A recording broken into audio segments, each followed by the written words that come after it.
Hello everyone and welcome to Life Transformation UK. My name is Ben, and in this video today what I want to talk about is how you can get out of a rut in your life. Now, I've had a lot of time to think about this over the last few days, last few weeks, because I myself found myself in a bit of a rut, and I just did not know how to get out of it. I was really struggling.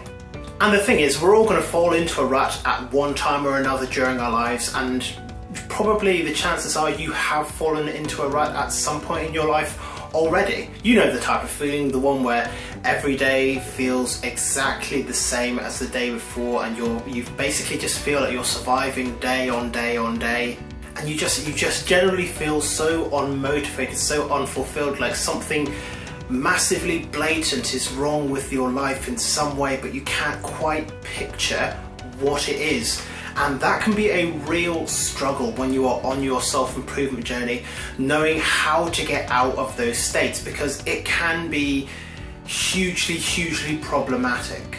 And there could be any number of causes for it. It could be your job, it could be your family life, it could be your relationships that you're in, your friendships. It could be going to school or college or university. It can be any number of things that have got you into this rut in life, or where your rut particularly exists.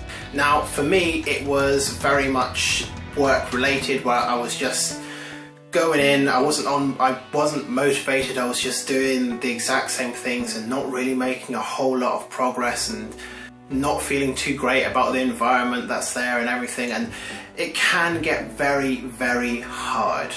And I would imagine if you're clicking onto this video and watching it today, then you are also in some kind of rut in your life. But do not worry about it at all. In this video today, I am going to cover off the steps that I have used to move myself forward out of this rut in my life, to get my motivation back and really start pressing forward to making more progress with my goals and with my general self-improvement. So that's what we're going to be talking about in this video here today.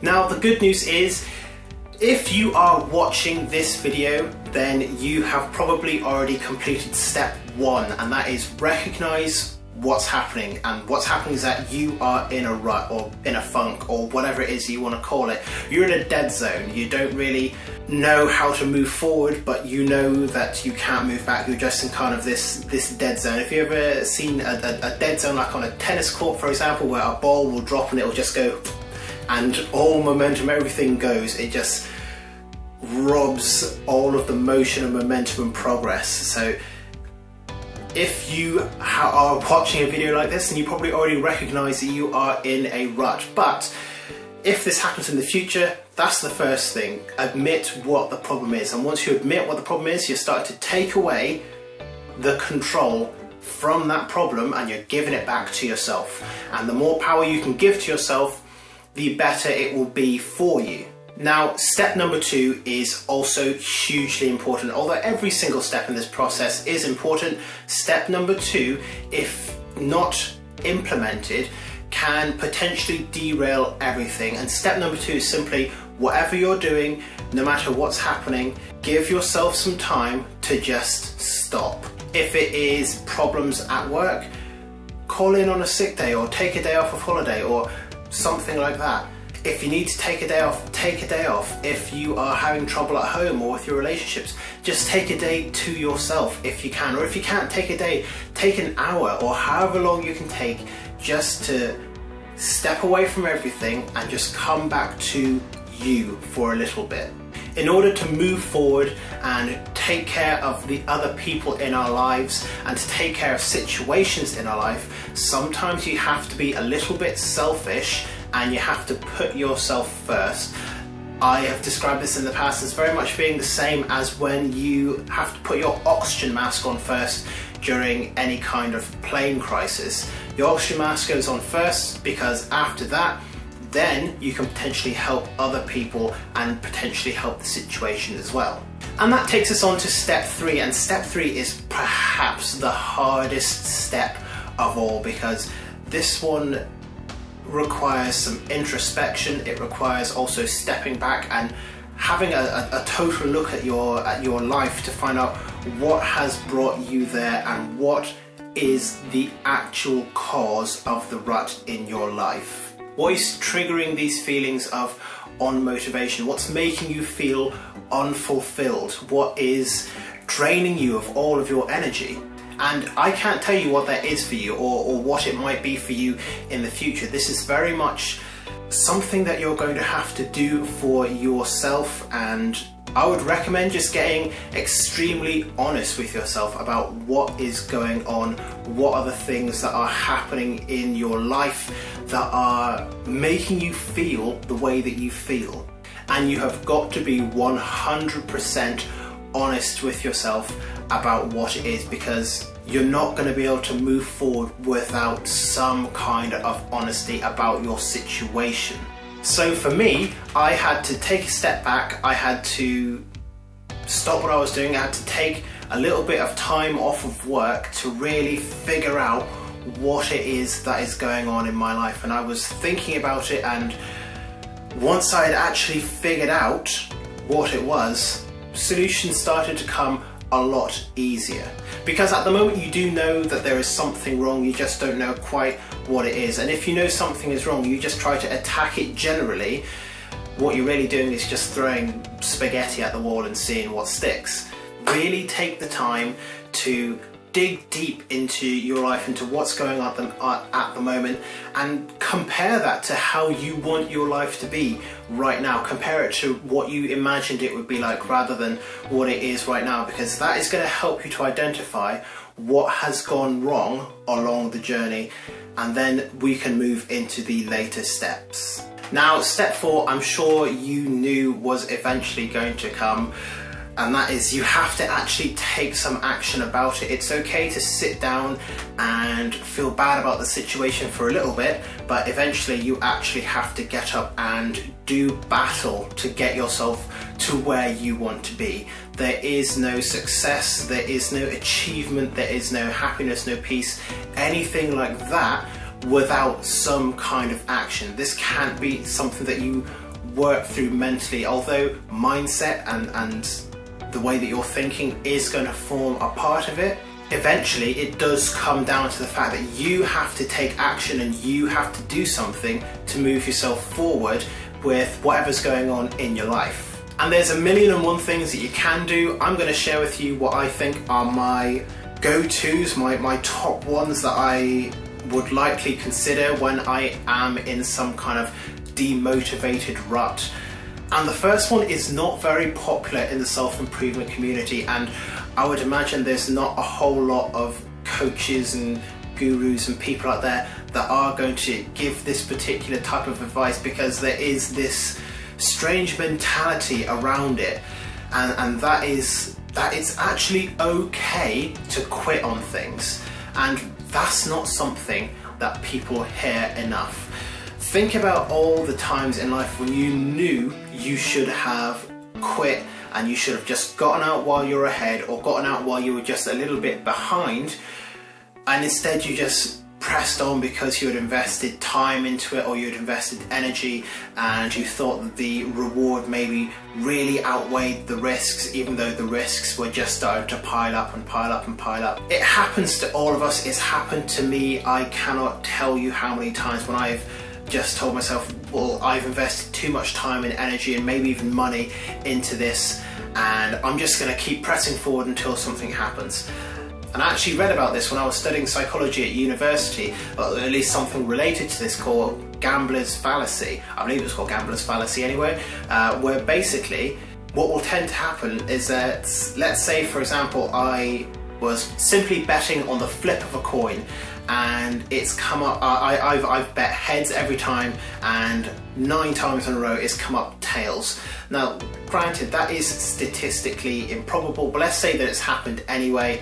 What a lot of people think, and what I would have thought in the past before I actually understood at least the statistics behind it, was that I should just keep on going because I've lost so many times now. I've lost 9 times in a row. My win has got to be coming up soon, when in reality every single flip of the coin, the probability of me winning it resets back to where it was before. So in this case, 50-50, 50-50 every single time. So don't make the mistake of just continuing to put your energy, your time, your motivation, even your money into something that is not working anymore. If it's not working, walk away from it. If it's a job, if it is particular friends, if it is a subject that you're studying at school or at university and you just are not about it anymore, definitely consider making the decision, but do not take simply walking away from it